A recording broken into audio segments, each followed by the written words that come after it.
besito? ¿Otro besito,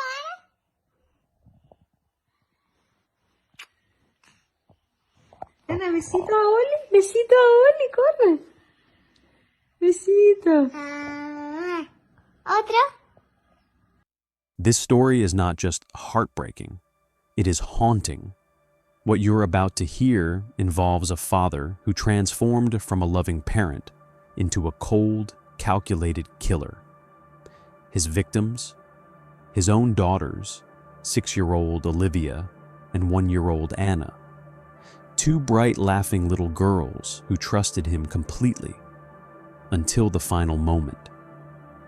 On the night of April 27th, 2021, their mother, Beatrice Zimmerman, waved goodbye as the girls were picked up for a routine visit with their father.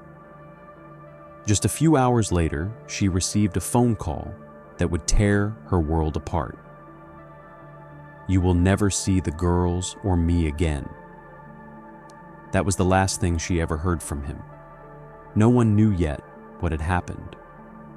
No one could imagine the horror that had just unfolded behind closed doors.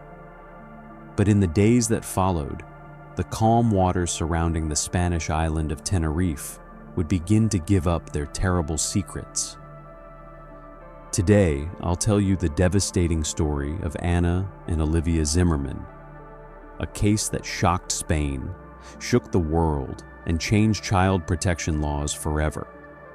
This is not an easy story, but it is a necessary one, because sometimes the greatest danger to a child comes from the very person meant to protect them. Let's begin by meeting the girls who were taken far too soon. Olivia Zimmerman was born on October 15th, 2014, in the scenic Spanish island of Tenerife. From the moment she arrived, she became the heart of her family. Curious, brilliant, and always eager to learn, Olivia spoke both German and Spanish fluently by the time she was just 3 years old. She loved books, could read before most children her age, and spent hours drawing intricate pictures filled with flowers, animals, and smiling suns. She was the kind of child who walked into a room and instantly filled it with laughter. Her joy was infectious, pure and bright. Her favorite thing in the world? Reading stories to her little sister and dipping her toes into the sea just before sunset. And then came Anna. Born on April 10th, 2019, Anna was the softest, smallest spark of light. A baby with big brown eyes and chubby cheeks, she was everything sweet and gentle. She adored Olivia, always reaching for her, always giggling when her sister sang to her in 2 languages. Olivia, for her part, took on the role of big sister with an instinctive tenderness. She fed Anna, played with her, and even made up silly bedtime songs that only the 2 of them understood. They were inseparable. Neighbors would often see them hand in hand, walking along the coast with their mother, Olivia skipping stones while Anna toddled beside her, pointing at birds and laughing in delight. Their bond was unbreakable, innocent, untouched by the world's darkness. To the outside world, they were just 2 little girls in a beautiful place, living a simple, happy childhood. But no one, not even their mother, could foresee that their laughter would soon be silenced, and their names etched forever into a nation's heart. They were not just victims of a tragedy. They were sisters, best friends, and 2 tiny sons whose light was stolen much too soon. Next, we'll look at the world they came from, and the cracks that began to form inside their once whole family. At first glance, the Zimmerman Gimeno family looked like a postcard. Beatrice Zimmerman, originally from Germany, had fallen in love with Tomás Gimeno, a native of Tenerife, when they were teenagers. For a time, their life together appeared idyllic. Sunlit walks by the sea, 2 beautiful daughters, and the gentle rhythm of a coastal town surrounding them. Beatriz devoted herself fully to her daughters. She was nurturing, attentive, and fiercely protective. Tomas, a man who worked at sea, was often away but seemed to adore his children when he was home. To outsiders, they were the perfect young family, but beneath that calm surface, tension had been growing. By early 2020, after Anna's first birthday, the cracks began to show. Tomas became increasingly controlling, withdrawn, irritable, and prone to unpredictable moods. He no longer spoke with warmth. Instead, he grew resentful, especially toward Beatriz. Their relationship unraveled quickly. What triggered the final break was something painfully ordinary. Beatriz met someone new. In early 2021, she began a relationship with another man, one built on trust and mutual respect, something she had long stopped experiencing with Tomas. For Tomas, it was more than heartbreak. It was humiliation. He couldn't accept that Beatriz had moved on. Friends would later recall chilling remarks he made. "She will regret this. She can't be happy without me." He began to obsess over the idea that the girl should be with him, exclusively. He became demanding during visitations, sometimes cryptic in his comments. Beatriz grew uneasy, but there was no solid evidence that something terrible was coming. The warning signs were there, subtle, but undeniable. During conversations with acquaintances, Tomas increasingly spoke of finality. He said things like, "I'll make sure she suffers," and "If I can't have them, no one can." But these were dismissed as the bitter ramblings of a broken man. No one imagined what they truly meant. The courts allowed visitation. The system assumed that a father, even in pain, could never become a threat to his own children. There were no prior criminal records, no physical violence, just words. And so, the schedule remained in place. Every Tuesday, Tomas would spend a few hours with Olivia and Anna, then bring them home by evening. April 27th, 2021 was just another Tuesday, until it wasn't. That morning, Beatriz shared breakfast with her daughters. Olivia played with Anna in the living room, her laughter filling the house. Tomas was due to pick them up around 5 p.m., just like he always did. There was no reason to suspect it would be the last time Beatriz ever saw her daughters alive, because the monster wasn't some stranger hiding in the dark. It was someone they knew, someone they loved, someone who had been standing beside them the entire time. Next, we'll follow the events of that unthinkable day and the horror that unfolded when the sun went down. April 27th, 2021 began like any other sunny Tuesday in Tenerife. Beatriz had breakfast with her daughters in their modest home. Olivia was coloring at the table, humming a song under her breath, while Anna toddled around, clutching her favorite stuffed animal. There was nothing unusual, nothing ominous, just another ordinary day. At 5 p.m., Tomas arrived for his scheduled visit. The girls, unaware of any tension between their parents, greeted their father with excitement. Witnesses saw them climb into his car, Anna strapped into her child's seat, Olivia beside her, smiling and waving goodbye to their mother. Beatriz stood at the doorway, watching her daughters disappear down the street, never suspecting it would be the last time. Tomas was expected to bring them back by evening. That was the agreement. But instead of taking the girls out for dinner or a walk, he drove them to his home in the nearby town of Igueste de Candelaria. It was here that the horror began. At approximately 7 p.m., Tomas gave the girls muscle relaxants, sedatives designed to make them drowsy. They were children, trusting, vulnerable, and completely unaware. The drugs made them fall asleep quickly, without struggle. Then, in the quiet of his home, with no one around to stop him, Tomas murdered his daughters. First Anna, then Olivia. According to forensic experts, the girls never woke up. They never cried. They didn't suffer. But the calmness of their passing only deepened the cold calculation of the act.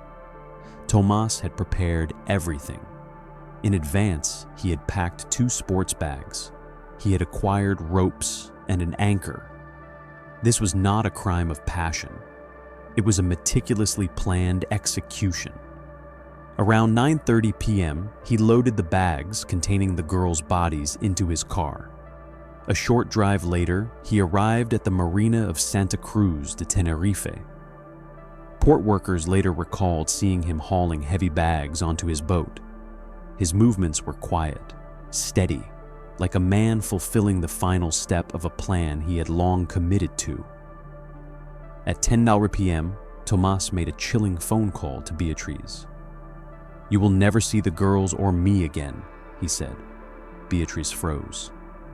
At first, she thought it was a cruel attempt at emotional blackmail, another jealous outburst. But there was something different about his tone, flat, cold, final. She called and called, but there was no answer, and when the hours passed with no sign of her daughters, panic set in. By 11 p.m., Beatriz contacted the local police. Initially, they treated it as a family dispute, a delayed return, a father pushing boundaries. But when they learned of the phone call and realized Tomas was no longer reachable, they raised the alarm. Meanwhile, out at sea, Tomas disappeared into the night. Security cameras at the port recorded his vessel heading toward the open ocean. Investigators later concluded that he had dropped the sports bags, tied to anchors, into the deep waters, more than 1,000 meters below the surface. No one ever saw him again. The following day, April 28th, his boat was found drifting near the coast of Puerto de Guimar. Inside, authorities discovered blood traces, a baby's car seat, and personal items. But there was no sign of Tomas, no sign of Anna, no sign of Olivia. The sea had swallowed everything. For days, Beatriz clung to hope. Maybe it was a staged disappearance. Maybe they were alive somewhere. Maybe. Then, on April 29th, hope began to fade. Anna's empty car seat was found floating in the ocean. It was a symbol of finality. A child's seat, detached from its tiny occupant, drifting alone in the cold Atlantic. But Beatriz refused to give up. For 45 days, she fought, demanding a full-scale search of the seabed, pleading with authorities, speaking to the press, and begging the world not to forget her daughters. The horror of what Tomas had done was no longer just a family tragedy. It was becoming a national nightmare, and soon the sea would return one of its secrets. From the moment Tomas's boat was found adrift, the Spanish civil guard knew they weren't dealing with a simple custody case. The discovery of blood, along with the child seat and his personal belongings, painted a chilling picture. Yet still, there were no bodies, no official confirmation, no closure.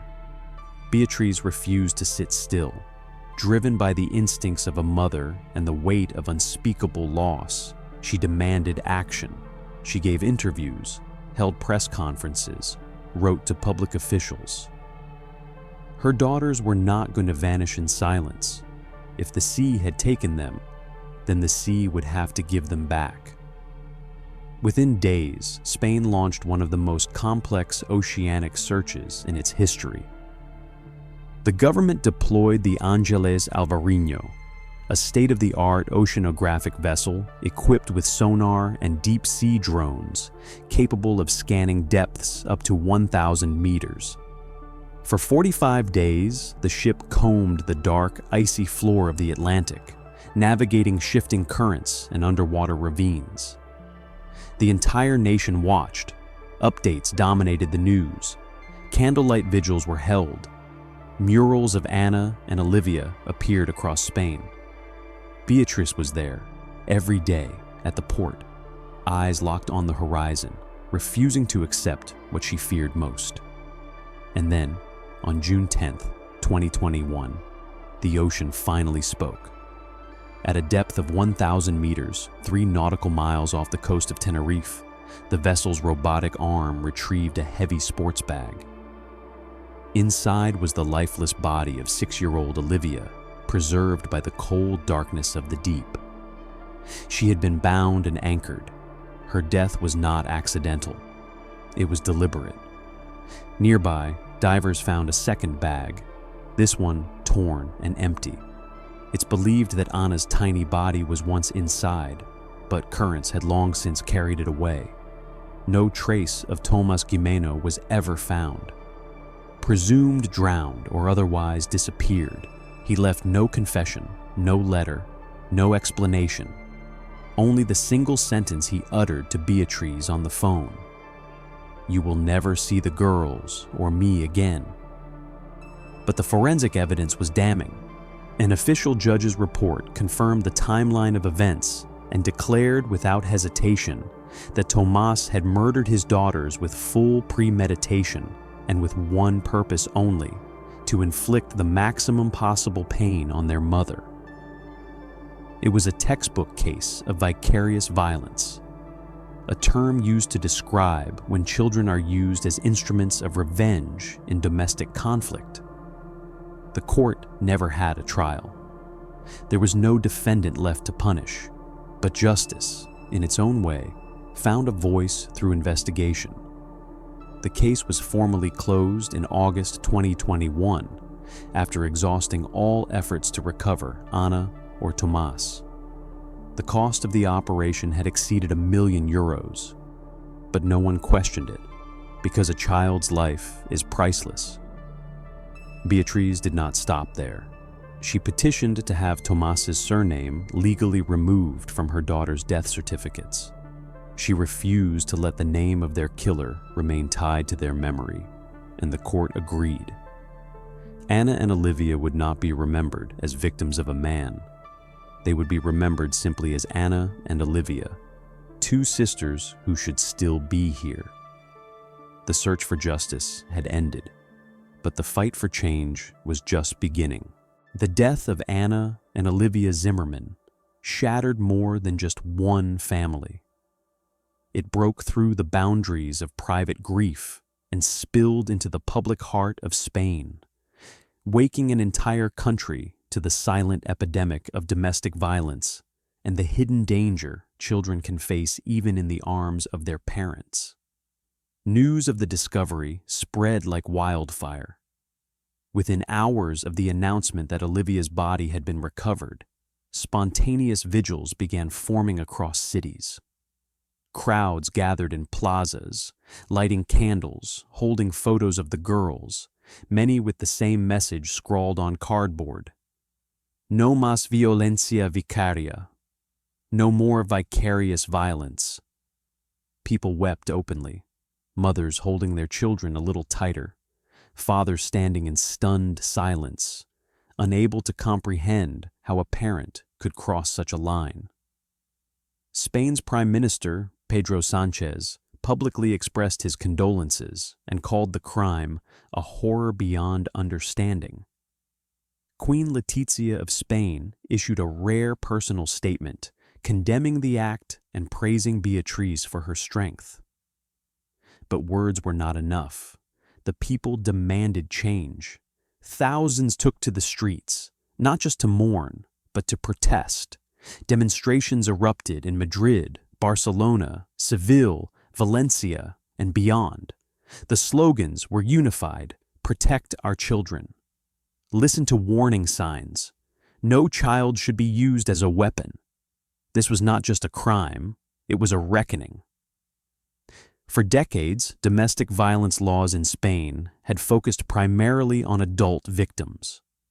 The Zimmerman case exposed a dangerous gap: the assumption that a parent, especially a father, could not be a threat to their own child simply because of blood ties.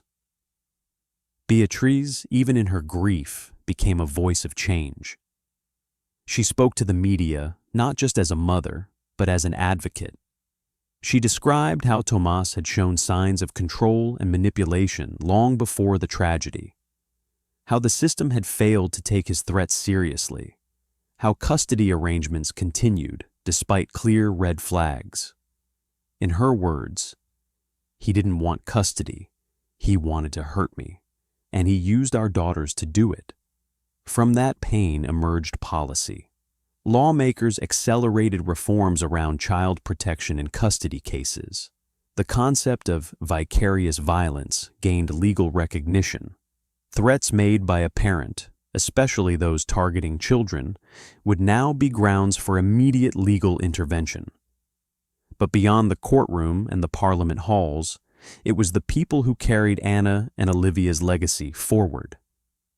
On October 18, 2022, in Santa Cruz de Tenerife, a bronze sculpture was unveiled at the Parque Infantil de la Gesta del 25 de Julio. Created by artist Julio Nieto, the piece features two young girls holding hands, gazing up at the sky, their faces serene, as if at peace. Beatriz stood at the ceremony, holding her newborn daughter, Elsa, born exactly 1 year after Anna's birthday. She didn't try to replace what she had lost. No one could. But Elsa became, in her words, a promise of life, born under the wings of two angels. The sculpture became a national symbol. Tourists and locals alike visit the site, not as a grim reminder of death, but as a quiet space for reflection, a place to say, never again. And celebrities joined in. Antonio Banderas, Penelope Cruz, Alejandro Sanz, and others used their platforms to share the girl's story. International news outlets covered the case extensively. Even outside Spain, the names Anna and Olivia became synonymous with the tragic cost of ignoring emotional abuse and manipulation in domestic relationships. Their story resonated everywhere because it could happen anywhere. The fight to protect children from being used as tools of control, revenge, or punishment was no longer a private battle. It became a shared mission. Anna and Olivia did not live long lives, but their memory sparked a movement.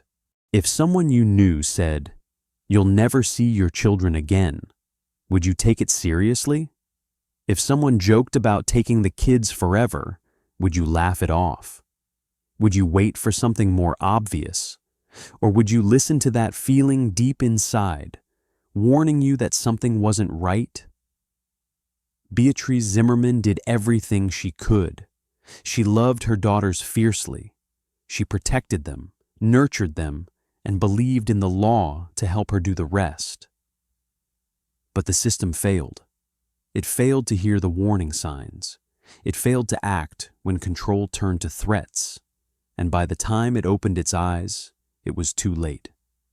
Anna and Olivia Zimmerman were not just two little girls from a small island in Spain. They became symbols of innocence lost, of love betrayed, and of the quiet ways evil can hide in plain sight. They should have been running through the park today. They should have been holding their baby sister's hand. They should have grown up, but they didn't. And yet, their story changed the world. It made governments move. It made families talk. It made all of us stop and look closer at the faces we thought we knew. Today, a sculpture of two girls stands quietly by the sea. But their real memorial isn't made of bronze. It lives in the hearts of millions who carry their story forward. So if you've been moved by Anna and Olivia, don't let this just be another video. Share their story. Speak up when something feels wrong.